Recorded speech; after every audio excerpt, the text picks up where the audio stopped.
la Diam.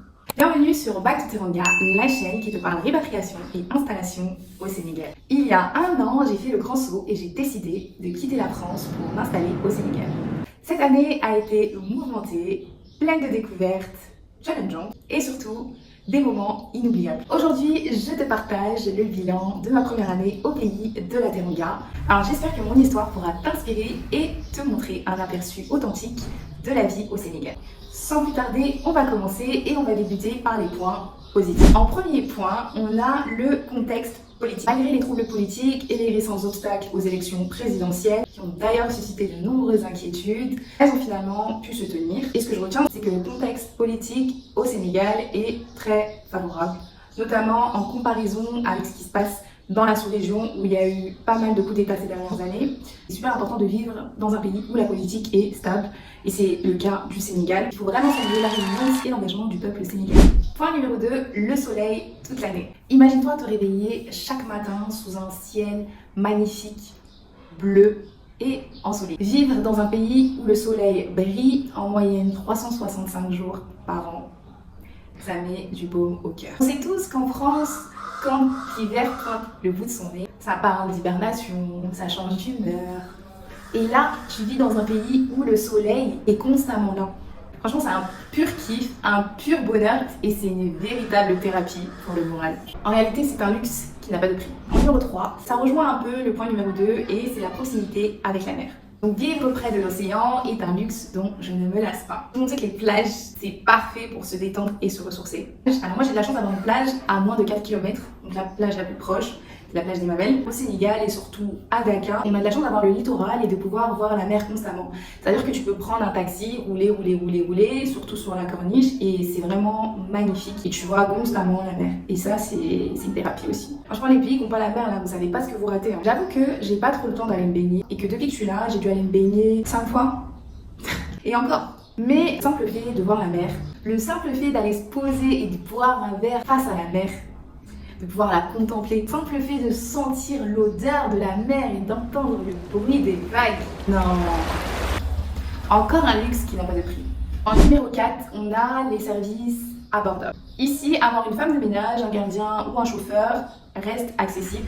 Ça reste accessible et ça simplifie énormément le quotidien parce que ça te permet de te concentrer sur l'essentiel. J'ai une femme de ménage qui fait le ménage chez moi. J'ai un gardien, bon, qui n'est plus vraiment le gardien du bâtiment, mais voilà, que je sollicite de temps à autre. On a d'autres services, comme par exemple quand tu vas à la station essence, t'as pas forcément besoin de descendre, on te remplit ton réservoir. Des petits gestes et des petites attentions qui facilitent le quotidien et qui font du bien.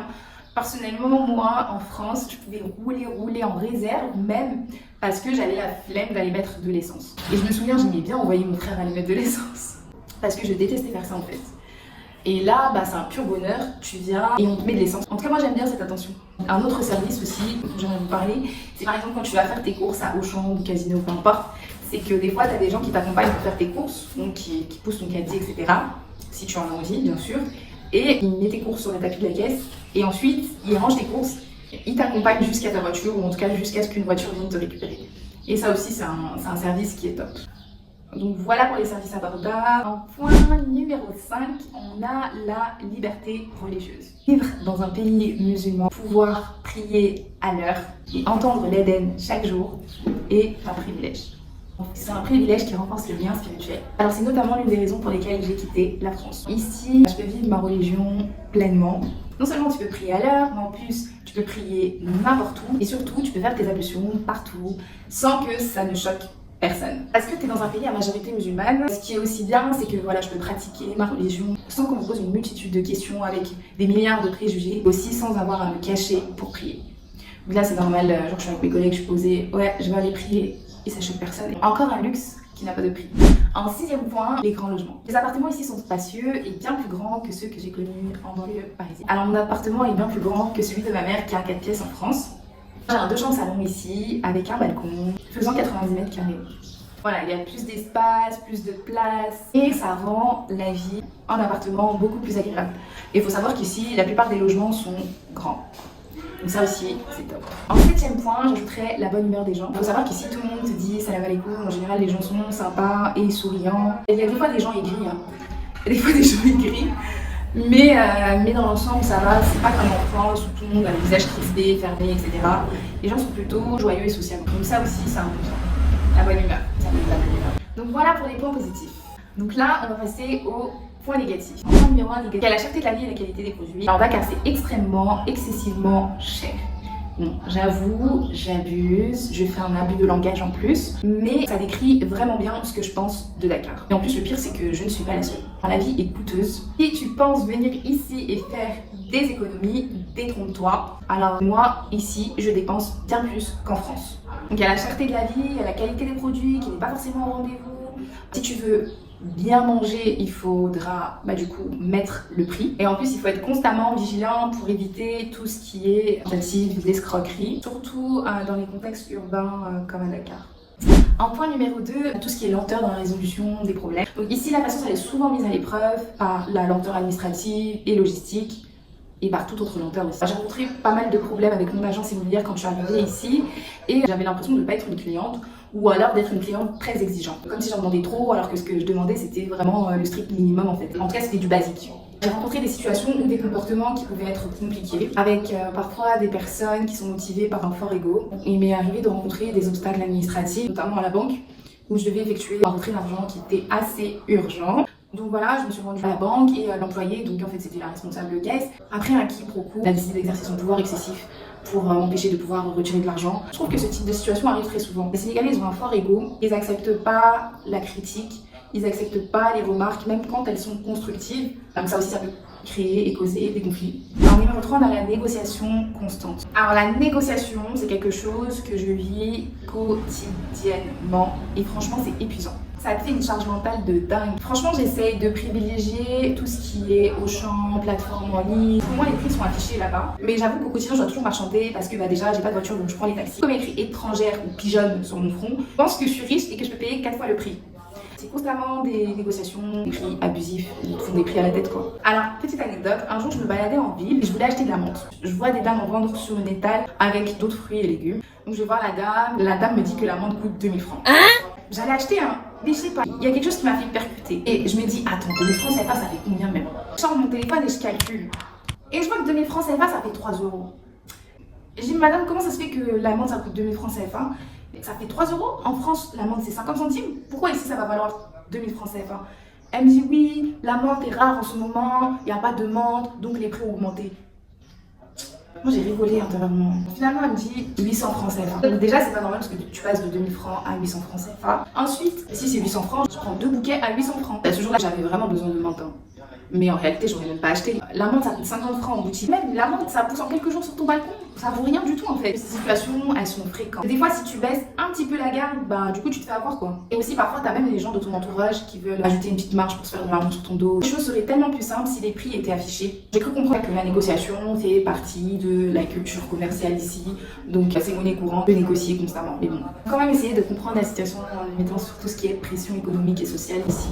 Mais c'est vrai que la vie, elle peut être dure au quotidien pour pas mal de personnes.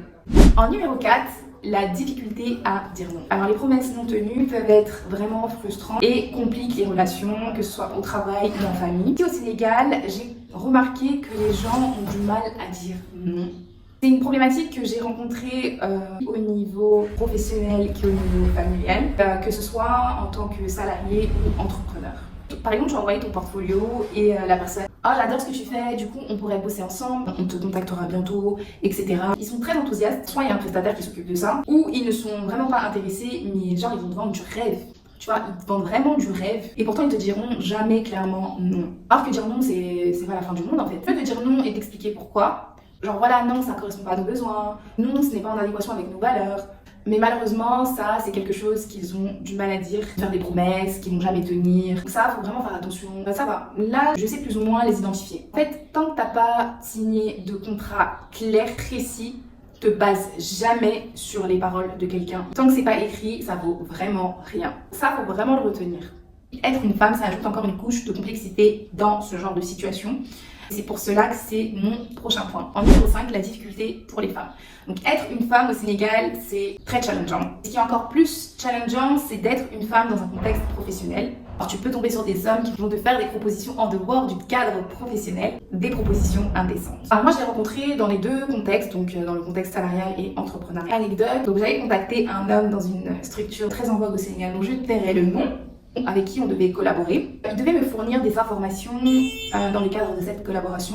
Et bien entendu, il en a profité pour me demander de sortir, manger un morceau. J'aurais vraiment décliné. Et malheureusement, petit à petit, je n'ai plus eu de ces nouvelles, malgré mes nombreuses sollicitations par SMS, au point où il ne me répondait plus sur le dossier. Il y a beaucoup d'hommes qui vont vous voir comme une proie, ils vont faire semblant de vouloir collaborer avec vous, de vouloir travailler en tout cas avec vous. Et malheureusement, derrière, ils auront d'autres idées. Si elles ne sont pas assouvies de leur côté, ben, ils vont vous ghoster, tout simplement. J'en ai parlé avec d'autres amis, j'en ai parlé avec d'autres filles, et il y en a pas mal qui ont vécu la même chose. Ça, c'est encore une autre chose qui complique la vie professionnelle au Sénégal. Alors, numéro 6, j'ai regroupé la pollution, la santé et les infrastructures urbaines limitées. En arrivant ici à Dakar, j'ai multiplié tout ce qui est allergie et intoxication alimentaire. Bon, ça va, pour tout ce qui est intoxication alimentaire, j'en fais rarement, mais c'est vrai qu'au début, j'en ai beaucoup souffert. Dakar, c'est une belle ville, c'est une ville vibrante. Il y a de la pollution, il y a de la poussière. Il y a énormément de poussière due aux nombreux chantiers, mais aussi due au fait qu'il n'y a pas de verdure à Dakar. Alors Dakar, c'est bétonné, il y a des constructions à perte de vue. Il n'y a pas d'endroit pour marcher, ou en tout cas, il y a très peu d'endroits pour marcher. Pas d'endroit pour respirer. Heureusement qu'on a la mer, parce que sans la mer, on ne respirerait pas. Les seuls points où tu peux vraiment t'allonger tranquillement à l'ombre, je dirais à la plage, sous un parasol. C'est vrai qu'on a tout de même le parc Hann, donc qui se trouve dans la ville de Hann Mariste. Sauf que la ville de Hann Mariste, c'est une ville qui est très enclavée et souvent embouteillée. Et moi, j'ai l'habitude de dire que quand tu habites au Mariste, reste au Mariste. Dakar, c'est une belle ville, mais la pollution, c'est un réel défi pour l'environnement et aussi pour la santé. Si tu aimes marcher, il faut savoir que les trottoirs sont confondus avec la route où les véhicules roulent. Le manque de parcs, le manque de verdure, le manque de trottoirs, et c'est désagréable. Numéro 7, il y a l'éloignement avec la famille. Donc les parents sont venus à tour de rôle ici. Il faut savoir que la distance avec mes proches, elle reste quand même pesante. Et le manque de leur présence se fait ressentir ici. Ma famille est restée en France. Bien que j'ai de la famille et des amis, c'est pas forcément le même lien. Je suis quelqu'un de très famille, du coup. Ouais, c'est vrai que sur ce point-là, c'est vrai que c'est pas facile. Alors, numéro 8, on a l'adaptation à un nouvel environnement. Déjà, s'adapter à une nouvelle culture. Ça reste quand même une nouvelle culture, même si ma mère est sénégalaise et que moi, j'ai des origines sénégalaises. Je suis quand même née en France, j'ai quand même grandi en France, j'ai été à l'école en France. Donc, logiquement, j'ai une culture qui est tout de même très occidentale, qui est surtout très différente de la culture d'ici, ou même de la mentalité d'ici. Bien que ma mère ait toujours voulu qu'on ait ce lien avec le Sénégal et qu'on venait très souvent quand on était petits, donc tous les 2 ans, et qu'on a quand même baigné dans cette culture aussi, donc on a du coup la double culture, ça reste quand même dur de venir vivre dans ce pays. Je le ressens énormément. S'adapter à une culture et à de nouvelles habitudes, un processus continu. Certes, parfois difficile. C'est vrai que moi, quand je suis arrivée ici, c'était comme si j'avais pas de repère en fait. Et comme en plus j'avais pas de meubles, j'avais l'impression que ma vie elle était chamboulée. C'est vrai que des fois, j'avais l'impression d'être juste de passage ici. Malgré les difficultés initiales que j'ai rencontrées. Je remarque que maintenant, en tout cas, l'adaptation à une nouvelle culture, c'est un processus continu et qui a ses hauts et ses bas. Numéro 9, c'est voyager depuis l'Afrique. Moi, j'adore voyager, j'essaye de voyager à minima une fois dans l'année. En tout cas quand j'étais en France. Je trouve que voyager depuis la France coûte bien moins cher qu'au Sénégal. Bon, ça c'est vrai que je le savais déjà auparavant quand j'étais venue faire du repérage il y a 5 ans. Mais je pensais que justement au fil du temps les choses allaient s'améliorer. Mais visiblement non. Alors en fait je m'attendais à ce qu'il y ait de plus en plus de vols et que du coup les prix diminuent en fait. Visiblement ce n'est pas le cas. Voyager depuis l'Afrique ça reste coûteux. Et si vous aimez voyager, sachez que vous voyagerez moins à moins que vous augmentez votre pouvoir d'achat. Voilà, c'est fini pour les points négatifs. Pour finir cette vidéo, il y a tellement de choses positives qui viennent contrebalancer les points négatifs de la vie quotidienne. Donc ce que je retiens d'ici, c'est qu'il faut faire beaucoup de lâcher prise et se dire que c'est comme ça. On ne peut pas changer les choses ni les gens. Donc il faut s'adapter tout en gardant bien entendu ses valeurs. Et ce que j'ai aussi compris, c'est que c'est important de se dire que mes valeurs ne sont pas universelle. Pour l'instant, j'ai trouvé une solution et du coup de maintenir ce lien avec la France, ou de m'y rendre assez régulièrement, surtout que ma famille est restée là-bas, ou en tout cas sortir de Dakar, parce qu'en restant ici, je peux péter les plombs. Je dis que chaque expérience, qu'elle soit positive ou négative, ça nous forge toujours et ça nous fait grandir aussi. J'avoue que quand j'étais en Afrique du Sud, l'intégration était beaucoup plus fluide et moins complexe qu'ici. D'ailleurs, il faudrait que je me penche sur le pourquoi. Malgré tout, je suis contente de vivre ici et dans tous les cas, je me suis donné un horizon de 5 ans. N'hésitez pas à me laisser des commentaires et à partager votre expérience, surtout si vous êtes installé au Sénégal. Dites-moi ce que vous en avez pensé et moi, je vous dis à très vite pour des histoires au pays de la Teranga. Tchuss.